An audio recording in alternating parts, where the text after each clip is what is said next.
Hello! Des gens qui parlent de ma rue.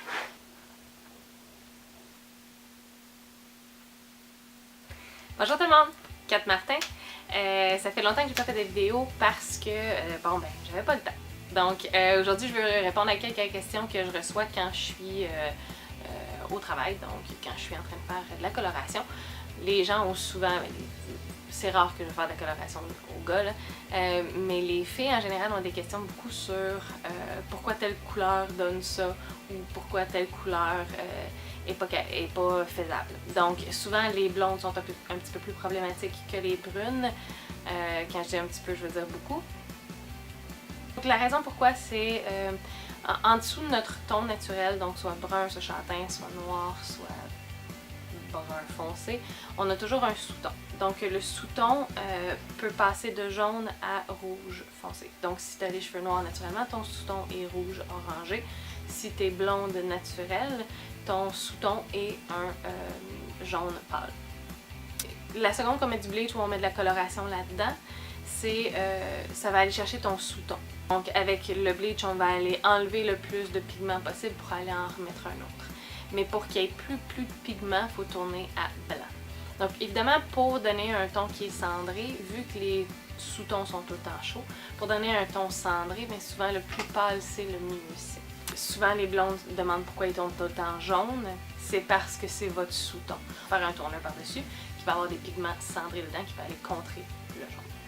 Souvent les cheveux sont pas capables de prendre le toner. Des fois les cheveux sont saturés, des fois les cheveux sont trop fatigués, des fois les cheveux sont trop en santé. Il y a plein de raisons pourquoi le cheveu prend plus un toner, mais c'est la meilleure solution pour rendre les cheveux un petit peu plus d'un ton bleu ou d'un ton un peu plus vert.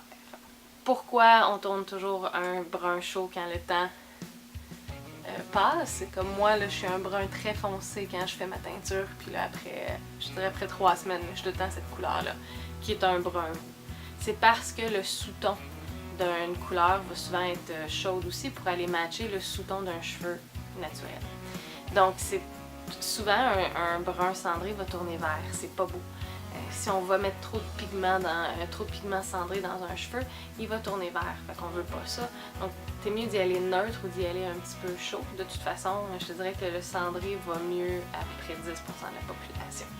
Pourquoi le bleach magane autant les cheveux? C'est parce qu'on va aller manger, on va aller ouvrir, tout dépendamment du peroxyde qu'on utilise, s'il est petit, s'il est faible ou fort, on va aller ouvrir l'écaille des cheveux pour aller retirer du pigment. C'est qu'après ça, aller refermer ces écailles-là, c'est un peu plus difficile. Donc, il faut des traitements. Ça coûte cher être blonde. Ça coûte cher avoir un blond, surtout quand il est pâle. Ça coûte cher être blonde, ça prend beaucoup de temps, ça prend beaucoup de patience. C'est con, mais ça prend beaucoup de devotion.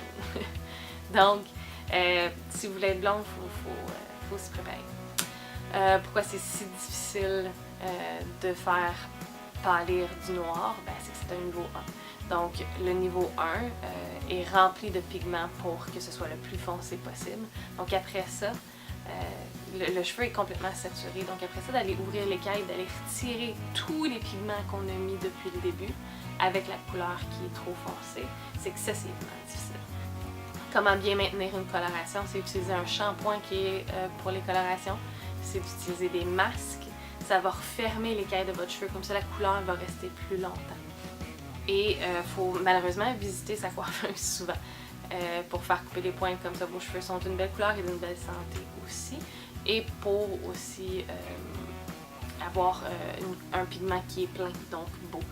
Plus le pigment part, moins c'est beau. Comme moi présentement ma couleur est due, c'est pas très joli, on voit ma racine et tout ça. Donc bref, pour avoir une belle couleur, il faut faire des visites fréquentes chez la coiffeuse et il faut maintenir une bonne santé du cheveu également. Donc voilà! J'espère que vous avez aimé. Si vous avez des questions, si vous voulez un rendez-vous, mes informations sont dans la boîte en bas. Pensez à me faire un petit thumbs up, j'apprécierais beaucoup. Et vous pouvez suivre ma chaîne, je vais commencer à faire des vidéos un peu plus régulièrement. Donc, bonne journée!